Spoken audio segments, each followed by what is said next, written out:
I'm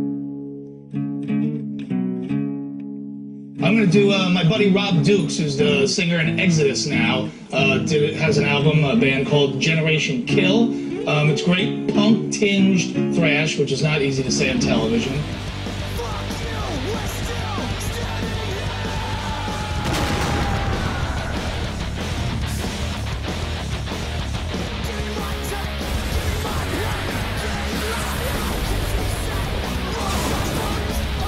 Hey, this is Don Jamieson. I'm interviewing Rob Dukes, a singer from one of my favorite bands of all time, Exodus. Exodus. Eggs at us. Eggs at us. Eggs at us. Yeah, you say it like that every time. I got in trouble. Yeah, I got in trouble on the TV show because Monty from Roadrunner sent me an email. He was compelled. Really? Stop saying eggs at us? He said it's not eggs at us, it's X at us. And I wrote him back, and I love Monty. Monty's a great guy. Awesome, yeah. Monty's a great guy, and I wrote him back and I said, hey man, thank you so much. I really appreciate you correcting my enunciation on television. Yeah. But just because I'm a colossal prick, I'm going to say Exodus as long as we do the show. Pretty much. Just knowing that you're tuned in, it will aggravate you. It annoys you. Yeah. So, dude, I love doing that. I've had people like email me like, dude, what's with the fucking mustache? Like, what the fuck is it? So I had the entire band do like porn stashes for a whole tour, just because one guy was annoyed that we did it. Yeah. So I was like, you know what? Fuck you. We all fucking did it. It was awesome.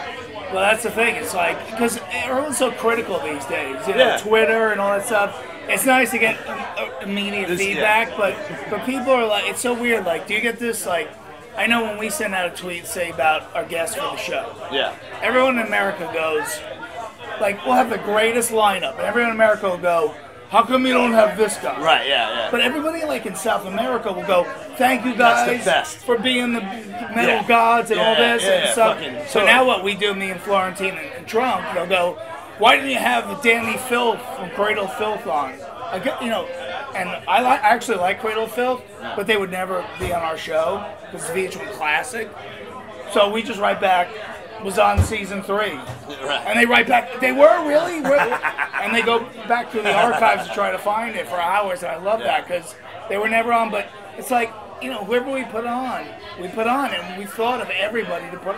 We thought to put you on, but you haven't been on yet. Nope, I haven't been on. You can never please anybody. Like, if you make one people happy, you're gonna fucking make someone else upset. Right. And in fact, the anonymity of the internet is like, like there's people that fucking hate me, but no one's ever walked up to my face and said, "Dude, I hate you." They would never would.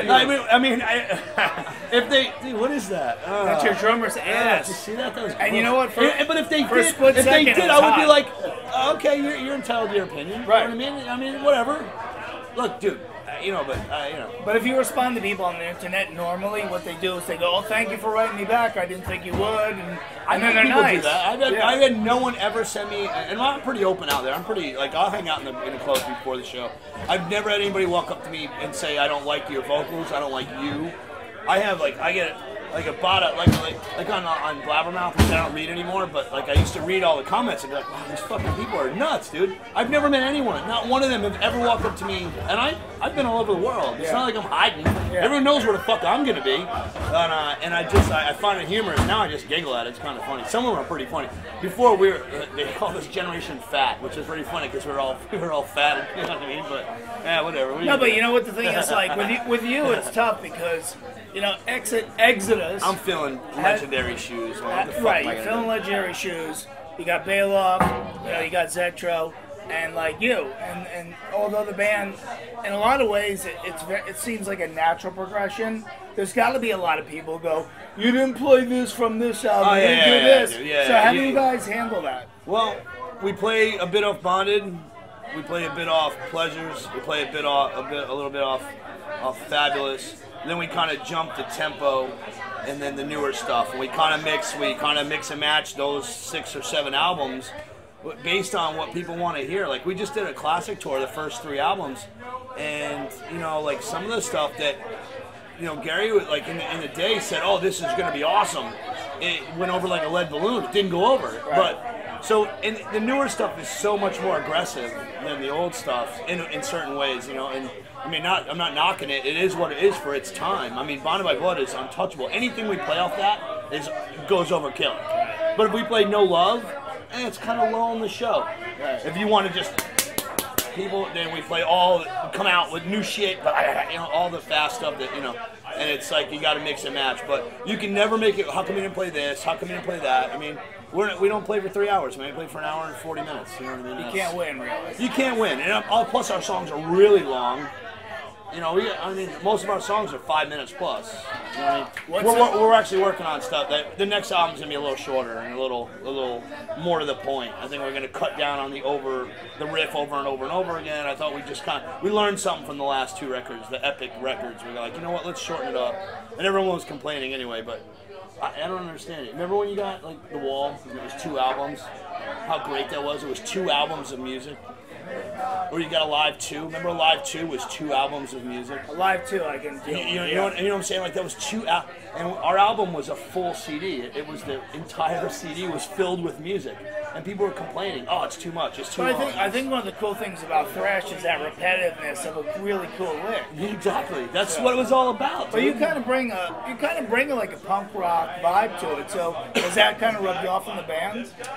Not really. I mean, I don't know if it's punk rock. I think I don't know where it comes from, man. You know, I guess it's just a natural thing that comes from me. It's just that music inspires such just rage and such just angry rage of that adolescent, pissed off of the world, I hate everyone kind of attitude, and that's kind of what comes out. And if it's punk rock, it's more like Discharge punk rock. It's not like Clash punk rock. The punk rock to me is the Clash, the Ramones, you know, Minor Threat, you know. But this Discharge, you know, those guys were just. That's what Gary and those guys were watching. They were watching Discharge and the Scorpions, and they went, okay, let's do this. And that's how that came out. That's how thrash started. You know?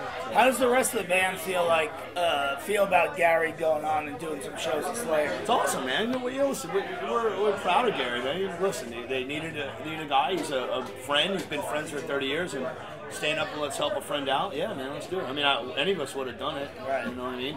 And I know that, and he's happy. You know, he's on the nicer buses, nice hotels. You know what I mean? So, but you know, we're still like, you know, middle level ghetto sometimes. You know what I mean? He gets to go up a little better. But you know, when we toured Slayer, man, they fucking treated us like kings, man. Yeah. They were awesome. Those guys they're one of the coolest bands on the planet. Them and Rob Zombie were just awesome.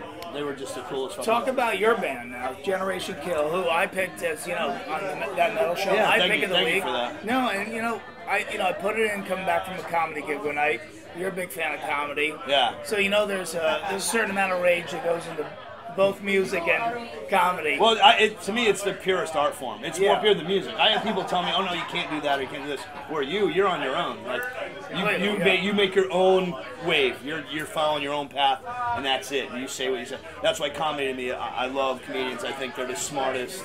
Some of the ones I've met and I hang out with some cool ones. I do. And we both love Mike DiStefano. Mike DiStefano, so man. Rest in peace, Mike. Yeah, man. I mean, I met him because he made fun of me at a comedy gig. I used to just go to the Laugh Factory and sit and watch all the comics. I watch guys just like bomb like pathetically.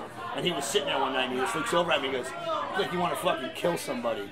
Look like you want to rip somebody's arm off and then beat them to death with their own arms." And afterward we went and had coffee and shit, and it was awesome. Man. He was fucking great, man. No, he was one of those comics that you know, had he stayed with us, man, he would have really made big waves in his business. Yeah, he was really starting to. You know, it's really sad he died. It was a year ago. And a great guy. A year ago, it'll be a year ago tomorrow. Not just a great comic, but a great guy. Yeah, it's a year ago tomorrow. So Mike, we love you, and rest in peace, because there hasn't been a lot of guys I met in the business over the last 15 years other than Florentine and Dice and the guys that I work with who have been amazing. I thought Mike was always one of those guys. Yeah.